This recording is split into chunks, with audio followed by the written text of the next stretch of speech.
from an unseen sensor. Uncle Isidore's ship wasn't in bad shape, at first glance, but a second look showed the combustion chamber was crumpled to pieces, and the jets were fused into the rocks, making a smooth depression. The ship had tilted into a horizontal position, nestling in the hollow its last blasts had made. Dust had sifted in around it, piling over the almost invisible seam of the port and filming the whole ship. We circled around the ship. It was all closed and sealed, blind as a bullet. "Okay," Rene said. "He's dead. My regrets." He coughed the word out as though it were something he had swallowed by accident. "But how do you know?" I asked. "He might be in there." "That port hasn't been open for months, maybe years. I told you the converter wouldn't last more than a month in dock. He couldn't live locked up in there without air or water. Let's go." My guide had no further interest in the ship. He hadn't even looked to see what the planet was like. I stood shivering in my warm clothes. The ship seemed to radiate a chill. I looked around at the lumpy, unimaginative landscape of Alvarla. There was nothing in sight but a scraggly, dun heather sprouting here and there in the rocks and dust, making hirsute patches in the low hills. I had some wild idea, I think, that Uncle Izzy might come sauntering nonchalantly over the hills, one hand in the pocket of a grilch-down jacket and the other holding a Martian cigarette, and he would have on his face that look which makes everything he says seem cynical and slightly clever even if it isn't. "The scenery is dull," he might say, "but it makes a nice backdrop for you." Something like that, leaving the impression he'd illuminated a side of your character for you to figure out later on. Nothing of the kind happened, of course. I just got colder standing there. "All right," Rene said. "We've had a moment of silence. Now let's go." There's something wrong," I told him. "Let's go in and see the body." "We can't go in. That ship's sealed from the inside. You think they make those things so any painted alien can open the door and shoot in poisoned arrows? Believe me, he has to be inside if those outside ports are sealed. And he has to be dead, because that port hasn't been opened in months. Look at the dust. It's a fourth of the way up the port." Rene lumbered over to it and blew away some of the lighter dust higher up. "See that?" he asked. "No." He groaned. "Well, you'll have to take my word for it. It's a raindrop, almost 4 months old. A very light rain. You could see the faint, crusted outline of the drop, if you knew how to look." "I believe you," I said. "I hired you because you know which side of the trees the moss grows on, and things like that. Still—" Rene was beginning to stomp around impatiently. "Still what?" "It just isn't like Uncle Isidore." I was trying to search out, myself, what it was that struck me as incongruous. "It's out of character." "It's out of character for anybody to die," Rene said. "But I've seen a lot of them dead." "I mean, at least he would have died outside." "Oh, for Pete's sake, why outside? You think he took rat poison?" I went around to the other side of the spaceship, mostly to get away from Rene for a moment. I'm only a studs and neck-clasp man, and Rene had 20 years' experience on alien planets. So he was right, of course, about the evidence. There was no getting around it. Still, I circled back around to where Rene was smoking his first cigarette since we left Earth. His face was a mask of sun-baked wrinkles, pointing down to the cigarette smack in the middle of his mouth. "Uncle Izzy wouldn't die like an ordinary mortal," I said. "He'd have a brass band, or we'd find his body lying in a bed of roses with a big lily in his hand, or he might even disappear into thin air. But not this." I waved a hand toward the dead ship. "Look," Rene said. "My job was to find your Uncle Isidore. I've found him. We can't get inside that ship with anything short of a matter reducer, which I don't happen to have along, since they weigh several tons. You'll have to take my word for it that his body's in there. Now, let's go home." He managed to talk without moving the cigarette at all. "You said a week," I reminded Renee. "I said if I didn't find him in a week, then he wasn't there. I found him. I'm sorry if he was your favorite uncle or something. As a matter of fact, I never liked him. He was frivolous. He never had a job. He thought life was a big game. Then how come he got so rich?" "He always won." "Not this time, brother. But if he's not your favorite uncle, why all this concern? You can take my word for it, he's dead, and you've done your duty." There are two things that bother me. One is curiosity. I just don't believe Uncle Izzy died in an ordinary fashion, locked up in a spaceship. You don't know him, so you wouldn't understand. The other thing I'm concerned about is, well, his will. Renee barked a couple of times. I had learned this indicated laughter. "I figured what you were really after was his money." Under my yellow overskin, I could feel myself coloring. That wasn't at all the point. I'd mortgaged Mother's bonds to finance this trip, confident that Uncle Izzy would make it good when we found him. If I couldn't get Mother's bonds out of hock, she'd have to live out her life in a comfort park. I shuddered at the thought. Uncle Isidore must have known that when he radared for help. He must have provided some way. "You said a week, and we're staying a week," I told Renee, as authoritatively as I could manage. "You haven't actually showed me Uncle Izzy's, corpus delicti, so I have you on a legal technicality." I didn't know whether or not this was true, but it sounded good. "All right, we'll stay." Renee spat the sentence out onto the ground. "But if you think I'm going to do any more looking, take another guess." He tramped back into his own ship, leaving the outside port and the pressure chamber open. If only Uncle Izzy had done that. I went over his ship inch by inch, feeling with my hands to be sure there was no extra door that might be opened. Renee would have laughed, but I was beginning to build up antibodies against Renee's laughter. I got the bottom part of the ship dusted off, and found nothing.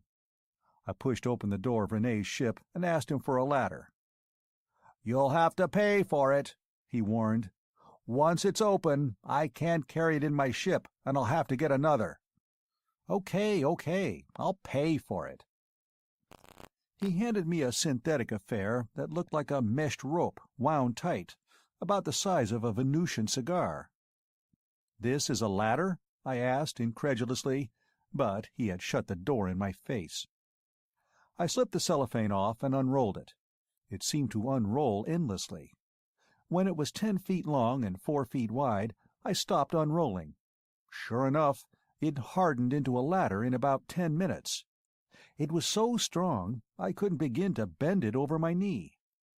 I set it against the side of the ship and began to investigate the viewports. The first 2 were sealed tight as a drum. The third slipped off in my hands and clattered over the side of the ship onto the rocks. I was almost afraid to look through the glass beneath. I needn't have been. I could see absolutely nothing. It was space black inside. I went back to Renee's ship for a flashlight. He was unimpressed by my discovery. "Even if you could break the glass, which you can't," he said, "you still couldn't get through that little porthole. Here's the flash. You won't be able to see anything." He came with me this time, not because he was interested, but because he wanted another cigarette and never smoked in the ship. He was right. I couldn't see a darn thing in the ship with the flashlight. But I found something, a little lead object that looked like a coin. It had rolled into a corner of the port. Now, I don't like adventure. I don't like strange planets. All I've ever asked of life was my little 4x6 cubby in the Brooklyn block and my job. A job I know inside out. It's a comfortable, happy, harmless way to live, and I test 10 to 9 on job adjustment. All the same, it was a thrill to discover a clue that Renee would have thrown away if he'd been the one looking. I tossed it casually in the air and showed it to Renee. "Know what that is?" I asked. "Slug for a half-deck slot machine?" "Nope." "Know what I can do with it?" He didn't say. "I'm going to open Uncle Izzy's ship from the inside." Renee lighted a fresh cigarette from the old one and let the smoke out of his nose. It gave rather the impression of a bull resting between picadors. "Can you show me, on the outside, approximately where the button is that you push on the inside to unseal the ship?" I inquired casually. "I can show you exactly." He pointed to a spot next to the entrance port. I wet my finger and made a mark on the dust, so I could get it just right. Then I found a sharp stone and cut around the edges of the lead. As I slipped off the back half of the coin-like affair, I clapped it over the finger mark. The entrance port swung open. If I'd had a feather, I would have taken great pleasure in knocking Renee over with it. "It'd be worth $1 million, he breathed, "to know how you did that." "Oh, a lot less than that," I said airily. "Well, explain." "Uncle Isidore had set it up," I told him, using the same patiently impatient tone he used on me. "He knew I'd recognize that lead coin. There was a cuff-link in it." "A cuff-link?" "A studs and neck-clasp man has to know about cuff-links, too. This happens to be an expensive cuff-link, but worth only about a year's salary, not $1 million. They're held together by a jazzed-up electromagnetic force rather than by a clasp. This force is so strong it would take a derrick to pull them apart. The idea is to keep you from losing one. If you drop it to the floor, you just wave the mate around a little and it pops up through the air." "How do you get them apart?" "Just slip them sideways, like a magnet. You can sheathe them in a lead like the one I found to cut down the attraction. This is how they're packaged. You don't know about them because they're not advertised. That keeps them a luxury item, you know." "So your Uncle Isidore pasted one of them on the port button." "He didn't have to paste. All he had to do was stick it on. All I had to do was line up the mate to it, and the attractive force pushed the button." "That's very neat," Renee said. "But why the hell didn't he just leave the port open? He'd hardly do this sort of thing with his dying gasp." "I'm not sure," I admitted. "As a matter of fact, I wonder why he radared me if he really wanted to be rescued. He had plenty of friends who could rescue him more reliably." I had an inkling of what had been on Uncle Isidore's mind.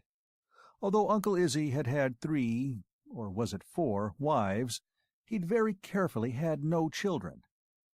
And it had occurred to him at an advanced age to take an interest in me. He'd sent me through 2 years of general studies, and reluctantly let me specialize in studs and neck clasps. "You were a grill chop expert in middle school," he had told me. "How come you're getting so stuffy?" "Because I can't be an adolescent all my life, Uncle Isidore," I had replied stiffly. "I would like to get into some solid line of work and be a good citizen." "Phooey," he'd said. But he had let me do what I'd wanted. It was because of this that I had felt duty-bound to answer his call for help. I'd not felt duty-bound to take all the opportunities he'd tried to force on me when I got out of school. Mining the semi-solid seas of Alphard Kappa, fur trading on Procyon Beta, and 100 others, all obviously doomed to failure unless there was one lucky chance. "But I'm happy here with my little room and my little job," I kept telling Uncle Isidore. "You only think you're happy because you don't know any better," he kept telling me. Only, now that he was dead, he seemed to have me where he wanted me, now that nothing could matter to him any longer. "Maybe he was getting senile," Renee suggested. "Uncle Izzy always said he'd rather die than—" "He did die," I replied, suddenly recalling myself to the present and the open outside port of the ship. I realized how reluctant I was to go in. It was one thing to admit Uncle Izzy was dead. I cherished no great affection for him, but it was something else to have to face his dead body. "Would you mind going in first?" I asked Renee. He shrugged and shouldered the inside door open. He came out, his face a study in perplexity. "Not here," he said. "This is the first time I've been wrong in 15 years. "That's because it's the first time you've been up against Uncle Izzy. He must have closed the port behind him the same way I opened it." I climbed through the door, feeling immensely relieved. I realized then what had really been worrying me. If the gods had abandoned Isidore at the last, what did they have in mind for the rest of us mere mortals? I kicked at my mind irritably, knowing these were young thoughts. But then, I am young, I explained to myself. The inside of the ship was neat and empty. Stuck on the instrument panel with a vac cup was a note in Uncle Izzy's flowery script. "My boy, I have died of boredom. Do not look for the remains. I have hidden my body to avoid the banality of a decent burial. I bequeath you my entire fortune. Find it." Renee groaned. "I suppose now you want to look for the body." "No. If he says it's hidden, it's hidden. But it would be a little silly to go off without finding his fortune, wouldn't it?" "Looking for buried treasure wasn't in the contract," Renee pointed out. "You'll have to make it worth my while." "Another 5,000, I said. "Make it 10, payable if I find it."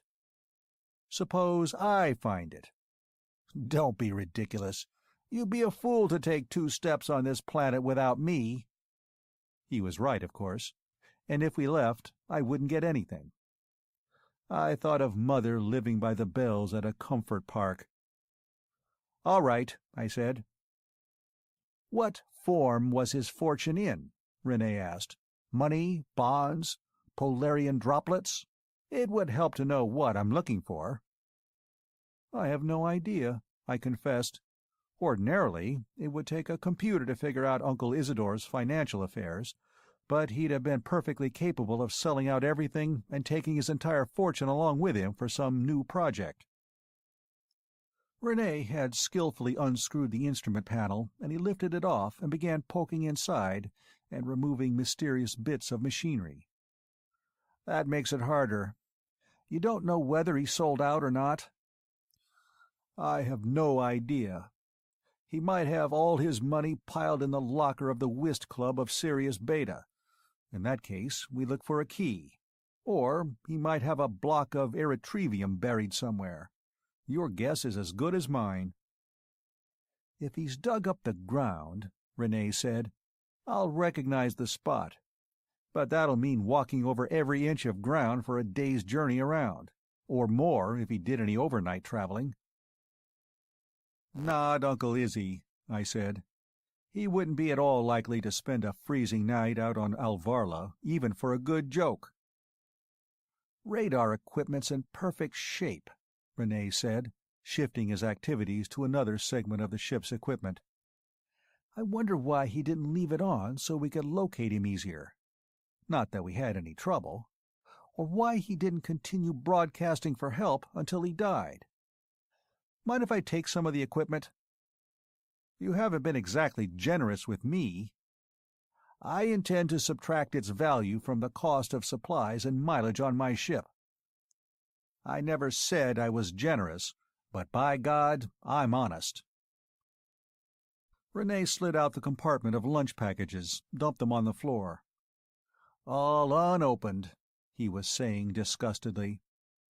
Then he picked up a heavy square object with square corners, open on 3 sides. "What the hell is this?" "A book," I informed him. Renee opened it. "Hey, a real antique book. Must be worth at least 1,000. Look at the size of that print.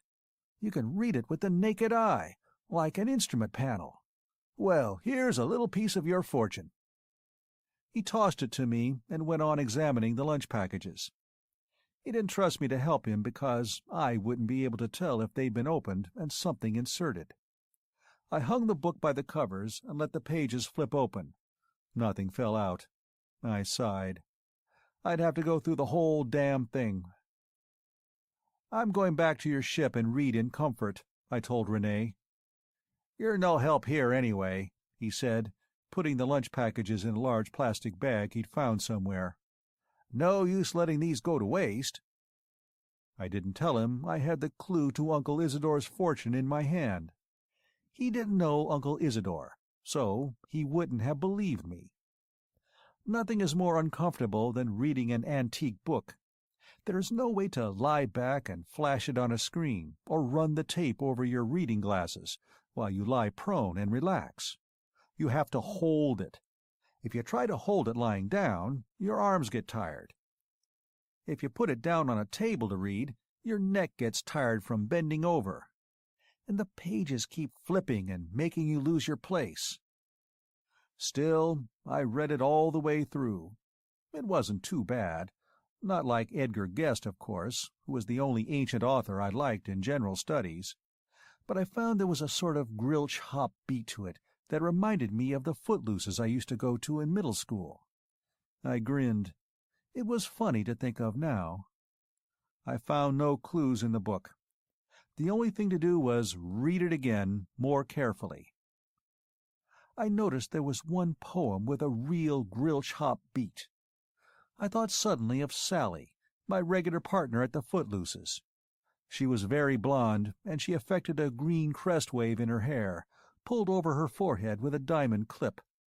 She was a beauty all right, but she was a little silly, and she had that tendency to overdress. No, I sighed, she wouldn't have done for a studs and neck-clasp man. But I couldn't help wondering where she was now and what she was like now. Did she remember me, and did she think about me when she heard that song we used to dance to, because it was about a girl named Sally? Once I knew a girl named Sally. Met her at a Footloose rally. I began humming the old Grilch hop tune to the ancient poem in Uncle Algy's book. It was fantastic how closely it fitted, though of course the words in the poem were plain silly. But imagine finding a poem with a perfect Grilch hop beat before anybody even knew what a Grilch was. Before Venus was even discovered. Jump on both feet.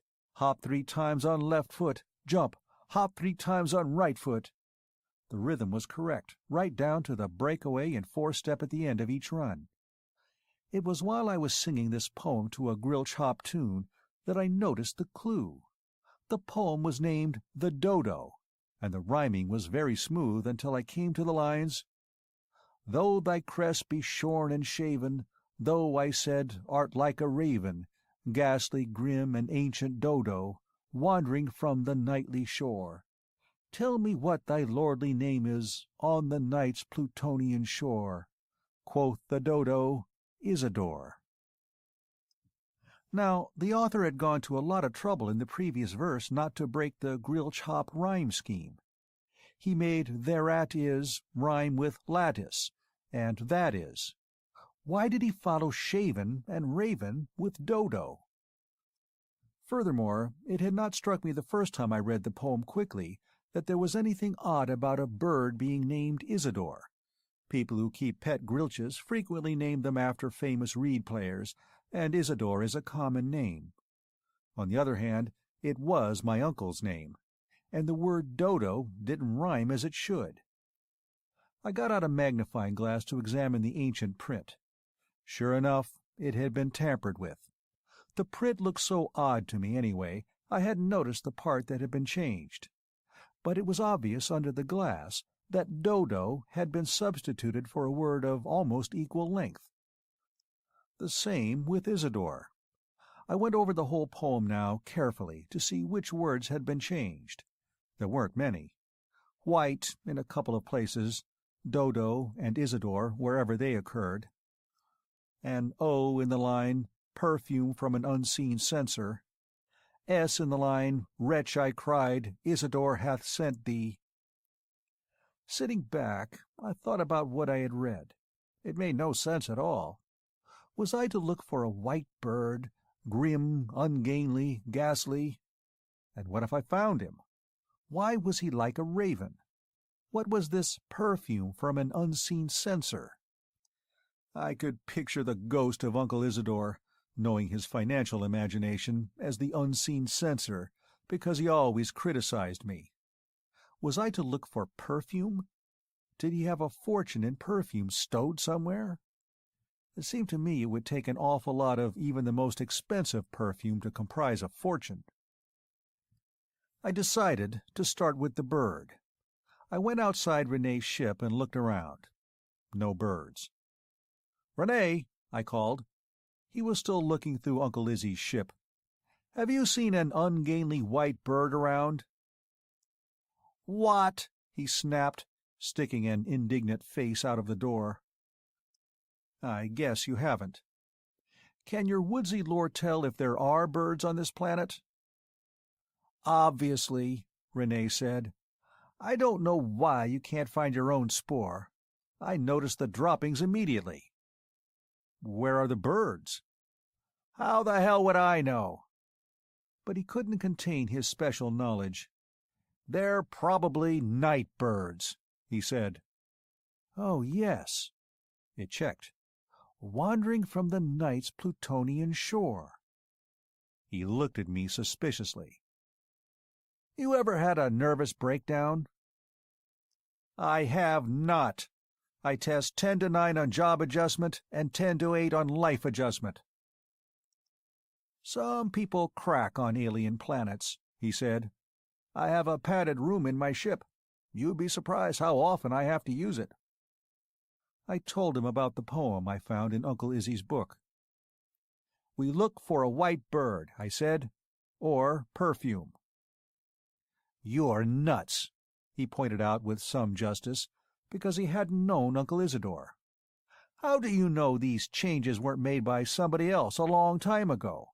Maybe this ancient printer printed it wrong and had to change it afterward." I don't think they were that primitive back then.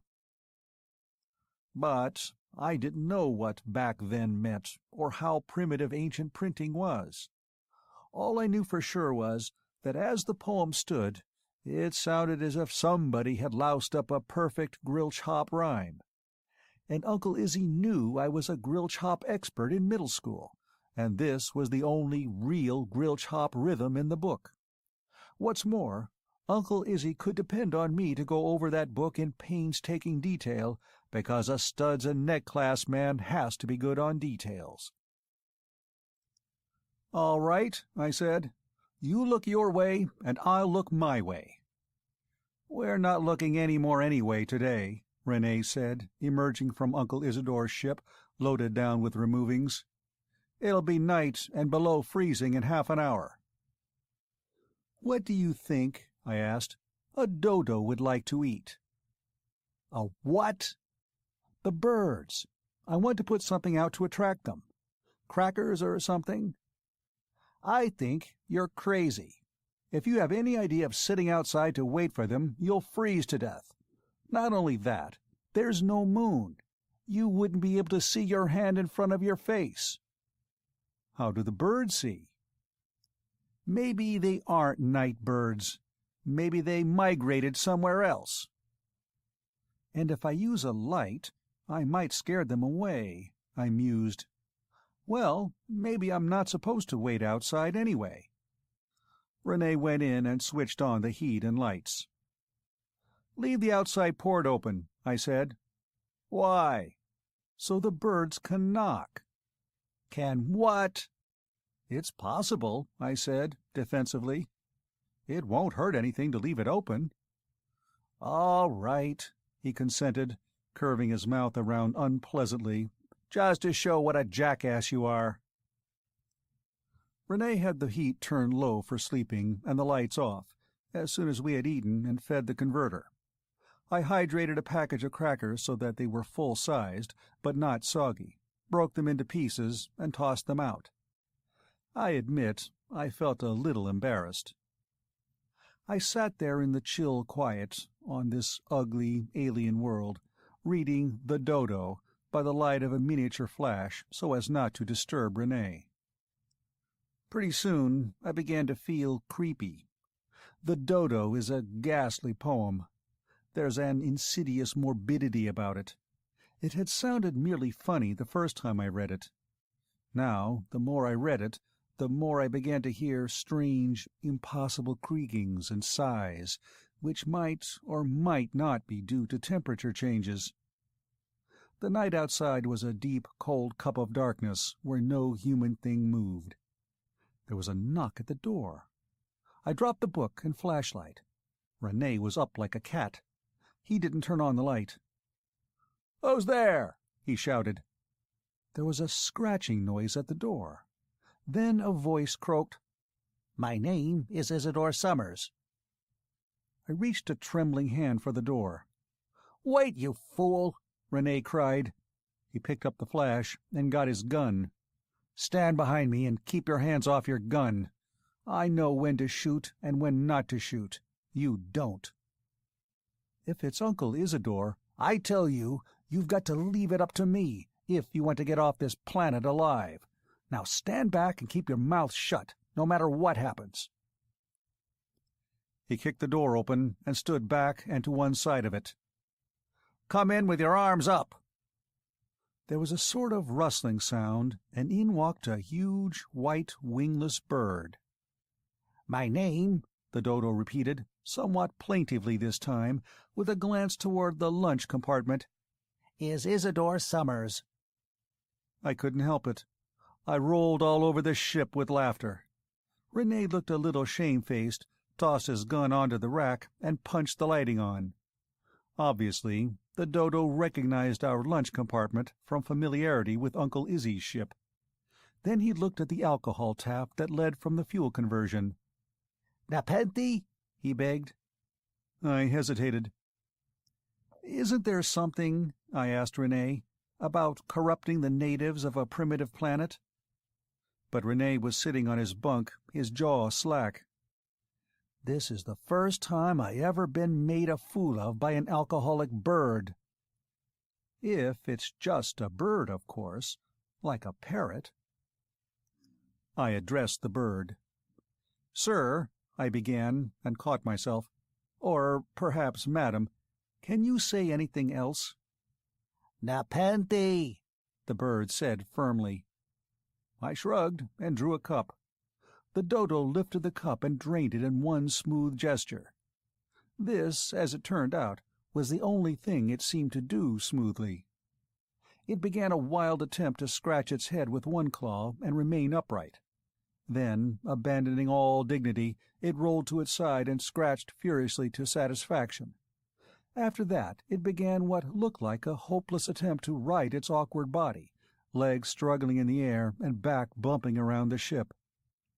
I couldn't help remembering Uncle Izzy after a meal, slim and suave, lighting up a tapered, perfectly packed cigarette and blowing out one round, shapely smoke ring that hovered before his light, sardonic grin like a comment on his thoughts. An uncomfortable comparison, I shook myself to life. I righted the bird, no small problem, for he weighed almost 200 pounds. "Well," Renee finally said, coming out of his mood, "now that you have this bird, what are you going to do with it?" "I had thought it might lead us to Uncle Izzy's fortune," I explained. The bird obviously had no such intention. It was getting ready to take a nap.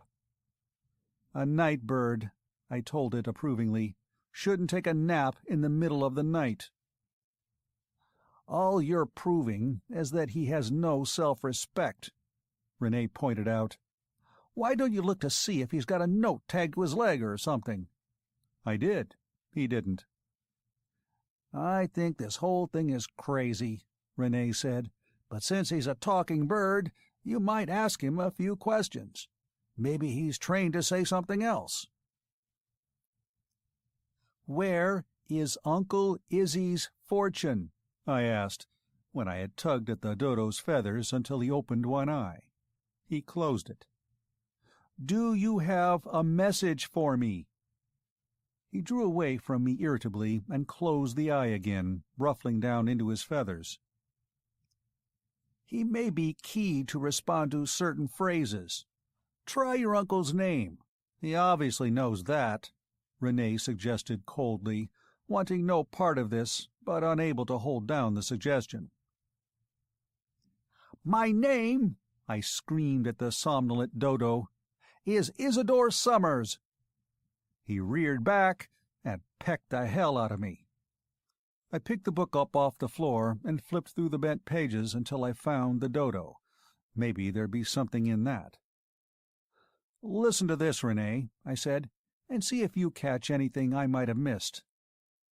Renee looked discomfited, but he didn't stop up his ears.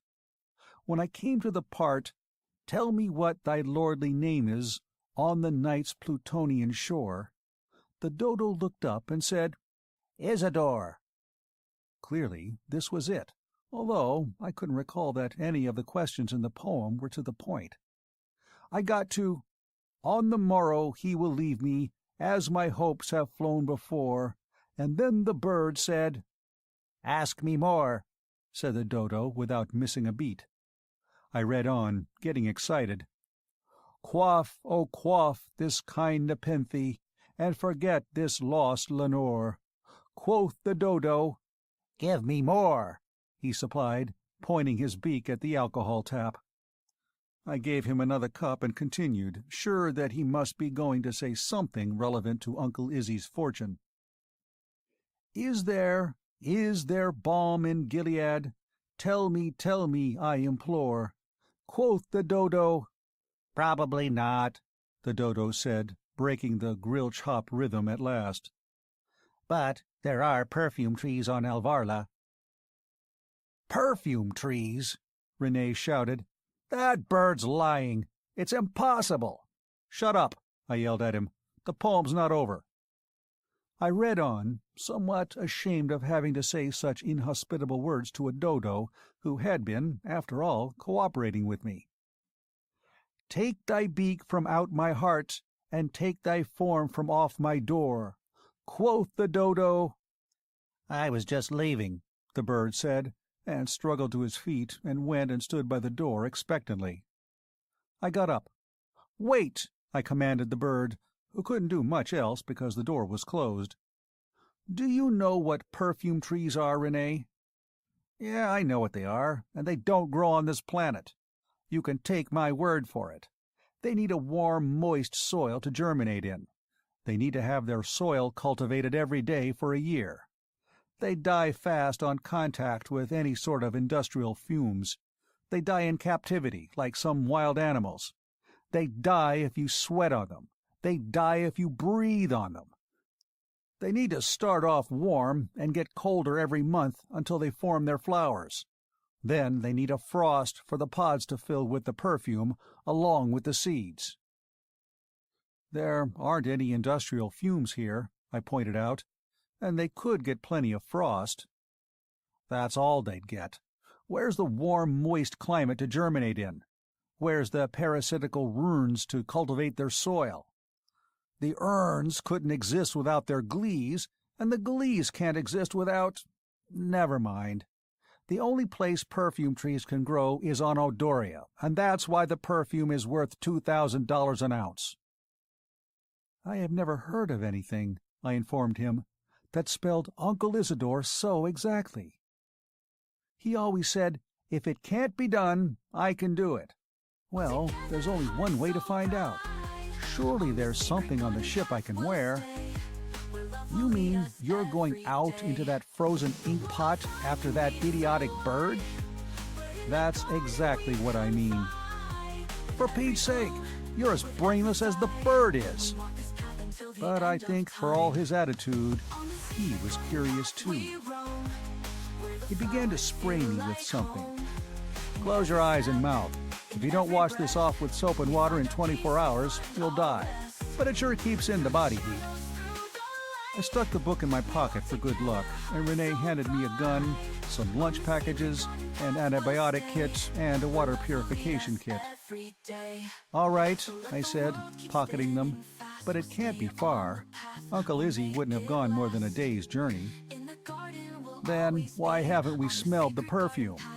And why would he have gone through all this rigmarole when he must have known you'd searched that far?"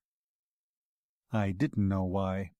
I pushed the door open. The bird hopped out, and I realized how easy it would be to lose him from the small round glow of my flash. He looked curiously at me, as though expecting something further. I looked curiously at him, wondering where he would lead to. Then he was off. There was no question of following him. That big, awkward bird ran so fast that in a few minutes we could no longer hear the beat of his huge claws on the rocks, even in the perfectly still, dry air. "How fast do you figure he's going?" I asked Renee. "How the hell would I know?" "Roughly." "Roughly? Maybe 50 miles an hour." "But that's incredible." "The big point-tails on the Aldebaran kappa can do 80 with a native on their backs." "Ah," I said, "so that's it. Maybe tomorrow night." But we could hear the drumming of the returning dodo. "Don't be stupid," Renee said. "He can't carry both of us, and you'd be a fool either to go alone or stay here alone." "As a tribute to my deceased uncle, I'm going to be a fool." I stuck my flashlight into one of my many pockets and climbed onto the huge bird's back. The down beneath his outer feathers was as soft and strong as heavy fur. I dug in with my hands and feet, my head braced against the thickened part of his neck. He started off with a lurch that brought my stomach out of hiding. I kept my eyes squeezed closed. I couldn't have seen anything anyway, not even the impossible creature that was rushing through the darkness carrying me, for all I knew, straight to damnation. The night rushed past my ears into a wild keening, and it crossed my mind to wonder what Mr. Pix, my supervisor, would say if he saw me now. I had a sudden vision of Mr. Pix, even more neatly dressed than I always was, with middle-cost neck-clasp and stud discreetly shining from a plain square-edged bag shirt and dun suit. I pictured him opening a refined little box and holding it 2 feet under the customer's eyes with a gesture of faint, unconscious supplication. A comfortable, warm, happy picture in which my place, one counter behind Mr. Pix, was reassuringly assured.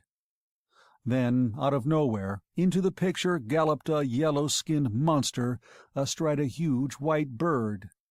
It turned out to be me, and I tumbled off the bird, crying, "Mr. Pix, I don't know what came over me." But I was answered only by a multitude of squawks, rustles, and scratchings. The bird was home. I could almost see vague forms. The darkness was beginning to give a little. I was warm, itchy, and uncomfortable under whatever it was that Renee had sprayed on me. Warm? Perfume trees? All I could smell were bird roosts. I stood up, finding my limbs weak, trembling and painful. First I glanced at my watch. 5 hours Terran time since we left the ship. At 50 miles per hour, we'd have gone 250 miles.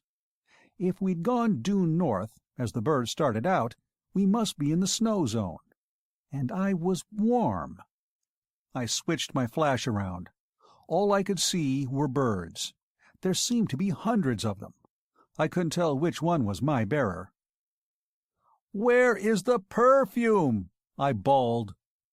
All I got was squawks.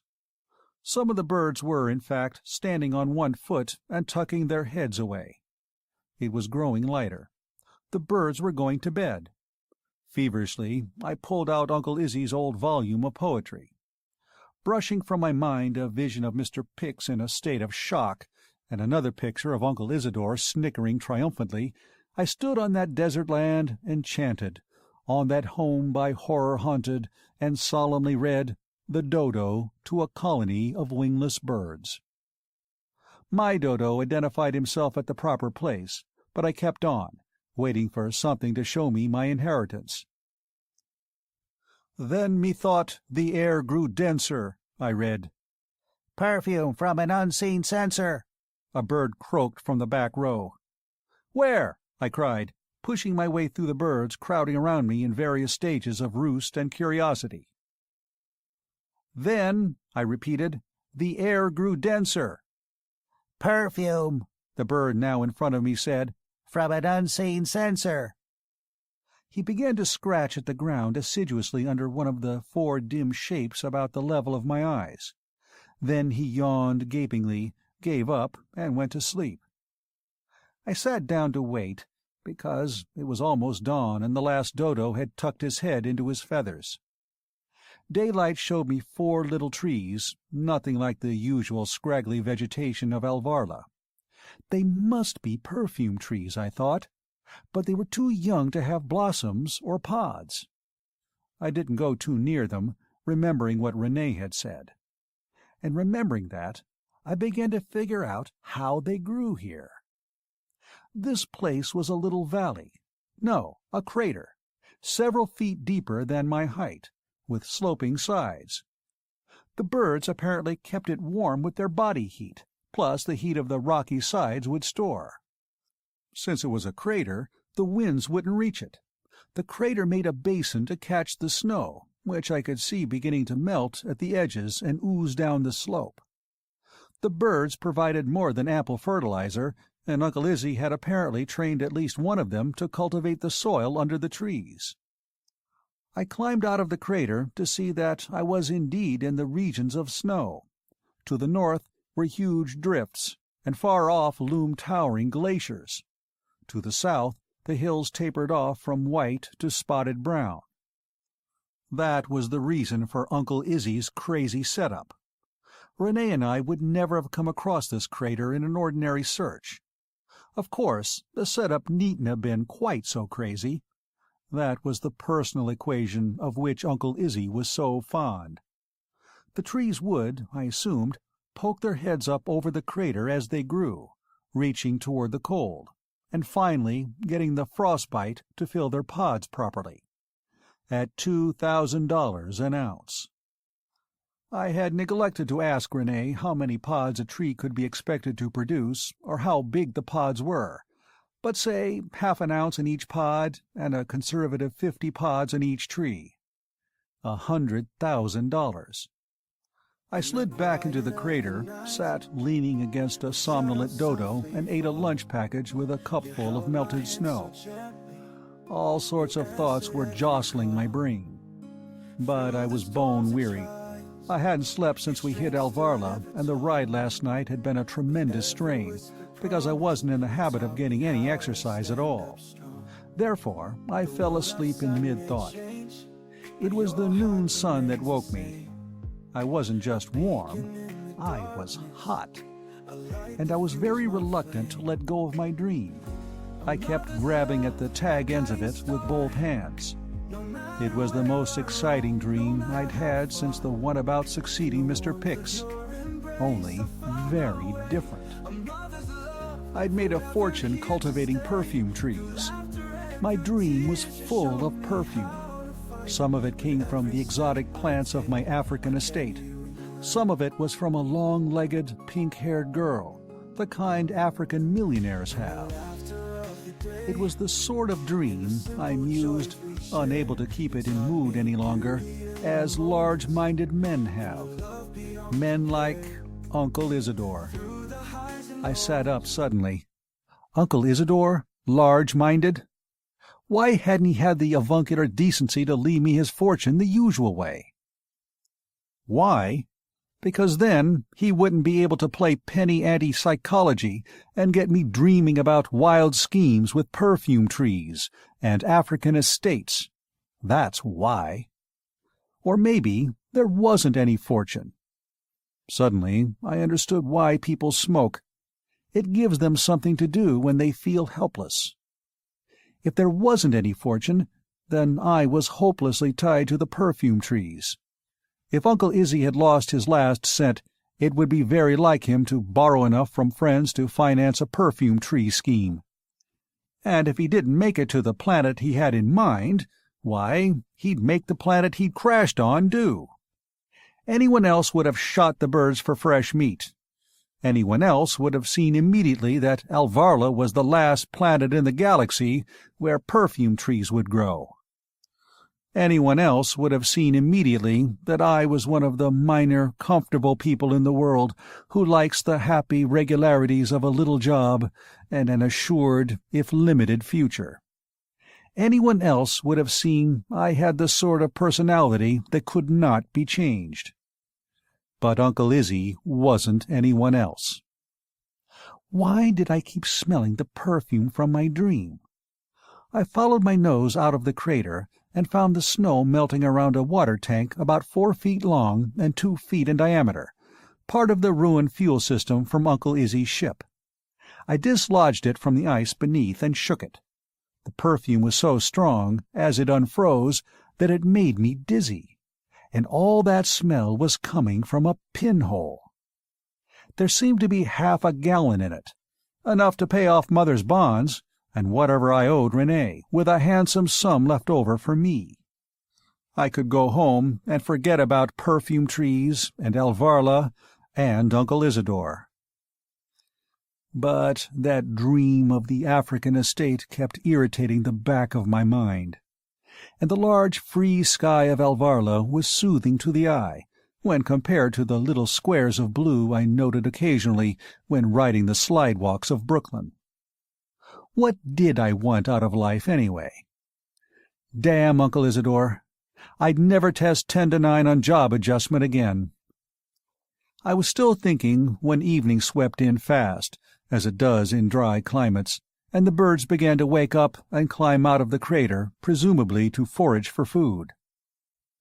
"Wait!" I cried. "Isidore!" I drew out a lunch package and spread it to attract him. It attracted all of them. I pulled out the dodo. "Tell me what thy lordly name is on the night's Plutonian shore." "Isidore," he volunteered, swallowing fast while I climbed aboard him. "Take me back." Then I realized I had made a mistake with the food. "Go!" I cried. "Spaceship! More food!" He just stood there, his beak poking around the ground for crumbs. But I had to get that skin spray washed off before 24 hours were up. "Nepenthe!" I shouted desperately. The dodo was off like a flash and didn't stop till we were back at the ship. "You were gone quite a while," Renee said nonchalantly. "Find anything?" "Enough to pay you off," I said. "And we'll make it 5,000 because I found it. Stow this somewhere. It's perfume." He did. "Find anything else?" "Nothing that would interest you. I'll be ready to blast off as soon as I've had a shower." Renee shrugged. The perfume, when we returned to Earth, proved to be worth what he'd said it would be. A lot of people wanted to know where I'd gotten it. "The crops on Odoria," they said, "are entirely sewed up by Odoria ink." "They certainly are," I always replied agreeably. It took all I cleared from the perfume to put a down payment on a ship and hire an expert on fertilizing perfume flowers. But this time I wanted to run the show. Mr. Pix shook his head sadly when I told him to replace me permanently. "You have a great future ahead of you in studs and neck clasps," he said. "Why not take a little time and reconsider your decision? Or—" "Nevermore," I answered. Not until 5 years later did I find out what happened to the rest of good old Uncle Algernon's fortune. I was stretched out on a gently undulating force field in my interior patio, a huge scarlet fanflower tree sifting in the sunshine. Lida, her pink hair flowing down to her knees, was just emerging from the pool of Grilch milk. She bent to an Aphrodite of Cnidos position. "Perfect," I said, and threw away my cigarette. "Depart," I told the robot, who came rolling in. "But, Master, It's the Chan of Betelgeuse, Lord of the 7 planets and the 400 moons." "Get dressed, Lita," I said regretfully. "We have company." I'd never met him, but I knew he was one of Uncle Isidore's best friends, and I felt obliged to see him. The Chan had several meals and 4 cigarines, maintaining a courteous silence all the while. Then he loosened his belt, reached into his furry pouch, and handed me a piece of copper scroll. It was a check for $5 million. "You won," he told me, "or lost, as the case may be." I just looked at him. "I was holding it in trust for you," the Chan explained, "in accordance with your Uncle Isidore's last wishes." I blew a perfect smoke ring, let it float before my face for a perfect moment, and then asked, "And suppose I had lost, or won, as the case may be?" "I was to save it to try on your son, the gods permitting you have one." "If necessary," I told him, "I'll try it on him myself, O Chan of the 7 planets and the 400 moons." "Call me Charlie," he said.